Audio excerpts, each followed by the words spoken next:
Muy buenos días, nuevamente estamos en la Academia Colombiana de Jurisprudencia desarrollando nuestra iniciativa Hablemos de Derecho. Hoy me acompaña el doctor Carlos Orjuela Góngora, ex consejero de Estado, especialista en Derecho Laboral Público y Derecho Laboral Privado, que es una combinación muy necesaria en la realidad jurídica contemporánea. Muchas gracias por estar aquí en la academia. Él también es académico del número, académico ilustre. Bueno, sigamos hablando de derecho laboral. Hemos tenido varias intervenciones de los señores académicos con temas muy interesantes en torno al derecho del trabajo, en un momento en que el país pues, va a inaugurar una nueva reforma. Pero hay toda una historia detrás de las reivindicaciones sociales de los trabajadores, una historia que no es solamente nuestra colombiana, sino que yo diría que es patrimonio del derecho occidental, que empieza en Europa, que tiene las mejores expresiones en México y yo diría que también en Colombia, y que creo que es muy oportuno que usted nos la rememore, doctor Carlos. Gracias, doctora Sandra. Realmente me siento muy honrado por su invitación, por tener a una persona de sus condiciones y calidades como entrevistadora. Muchas gracias. Y evidentemente este es un tema que para aquellos a los que nos apasiona la evolución de las instituciones jurídicas, tal vez vale la pena rememorar. La segunda década del siglo XX es pródiga en acontecimientos de orden político y jurídico. Sobreviene la Primera Guerra Mundial y en el ámbito jurídico hay tres hechos que de alguna manera marcan un hito inicial para lo que hoy conocemos como derecho social en general. El primero de ellos, la Revolución Mexicana, como consecuencia de la cual viene la Constitución de Querétaro de 1917, que va a plasmar unos primeros aspectos y principios de lo que va a ser el derecho laboral, inclusive moderno. En Europa, la Constitución de Weimar, también en una época cercana, en 1919. Paralelo, ¿no? Que igualmente nos brinda la noción, tal vez la primera que hubo en el derecho occidental, como usted mencionaba, sobre lo que es el Estado social de derecho. Y en la otra orilla del mundo venía la Revolución Bolchevique, que presuntamente iba a abogar por los derechos del llamado proletariado. Entonces son tres aspectos que tienen una incidencia desde ese entonces hasta nuestros días en lo que hoy es el derecho del trabajo, ¿no? Bueno, ¿y qué pasa en Colombia en 1936? Hay un hecho diciente en la reforma del año 36, reforma de nuestra Constitución, inspirada entre otros por nuestro académico, el maestro Darío Echandía, que realmente incorpora, él, dentro de su visión jurídica, filosófica, la noción de Estado social de derecho, y que va a generar de allí en adelante toda una cascada de efectos, de consecuencias en el derecho social.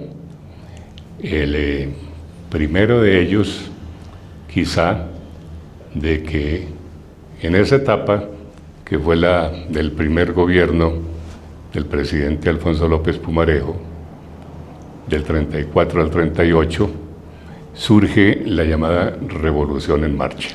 Exactamente, que también tiene como otra manifestación importantísima pues la función social de la propiedad. Y todo ello, usted lo ha mencionado, son los antecedentes y las bases de lo que luego en 1991 llamamos el Estado Social de Derecho, que no es nada distinto que la evolución de estos aportes importantísimos a la concepción social del derecho, con un aspecto fundamental, una relectura del derecho a la igualdad. Como todos somos iguales ante la ley, también debemos procurar condiciones materiales para que ello sea en realidad predicable. ¿Cómo es eso en materia laboral? Hay un aspecto aquí también que es necesario traer a colación. Como consecuencia de la Primera Guerra Mundial, viene el Tratado de Versalles en 1919, que da lugar a la creación de la OIT. Importantísimo. Y la OIT establece unos mecanismos de protección, de mejora de las condiciones de los trabajadores, que va a generar luego lo que se produjo aquí como consecuencia del primer gobierno de López en su segundo mandato del año 42, inicialmente al 46, pero que por unas circunstancias familiares tuvo una interrupción en el 45 y en su último año fue reemplazado por el designado, el doctor Alberto Lleras Camargo. Claro. Es oportuno mencionar lo siguiente. En ese segundo gobierno, concretamente en el año 44, a raíz de un episodio político en el cual se intentó dar un golpe de Estado en la hacienda de Consacá por parte del coronel Diógenes Gil, un grupo de jóvenes juristas que acompañaban al ministro de Trabajo e Higiene de la época, que era el doctor Adán Arriaga Andrade, colaboró en la preparación del primer estatuto procesal laboral y del primer estatuto sustantivo que vino a ser luego nuestro Código Sustantivo del Trabajo.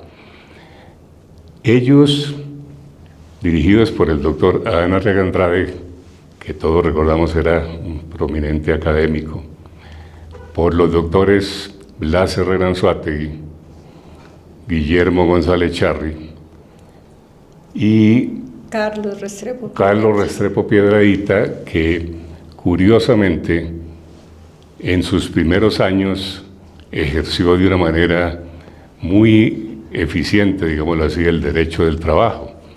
Posteriormente, pues, dirigió todos sus mejores esfuerzos hacia el derecho constitucional. Y hay aquí un aspecto que vale la pena mencionar porque es anecdótico. El doctor Restrepo Piedradita fue el primer director de la revista Derecho Social, órgano del Colegio de Abogados del Trabajo, que fue creado precisamente en 1948, año en que se promulga el derecho procesal laboral, el primer código procesal laboral, que se inspiró en el que era el código tal vez más notable de Europa, el Código Procesal Civil Italiano de 1942.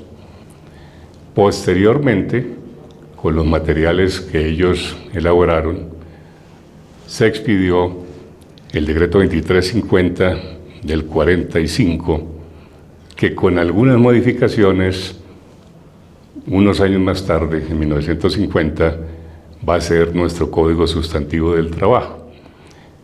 Vale la pena también comentar lo siguiente. Este grupo de juristas y académicos, entre los cuales figuraron también dos muy destacadas mujeres, la doctora Aide Anzola Linares, claro, y la doctora Noelia Triana de Gaviria, junto además con su hermano Francisco Yesi Triana, los que mencioné antes, y otra playa de ilustres juristas, crearon en el año 48 el Colegio de Abogados del Trabajo, que fue el que de alguna manera vino paralelamente con esta legislación generando una serie de eventos, de desarrollos, escribiendo sobre esta materia y creando la primera doctrina sobre la materia, ¿no? Mire, doctor Carlos, aquí hay un problema. Ese señor que está detrás de cámaras no nos deja seguir hablando y nos faltan 50 años, así que usted me tiene que aceptar una segunda invitación.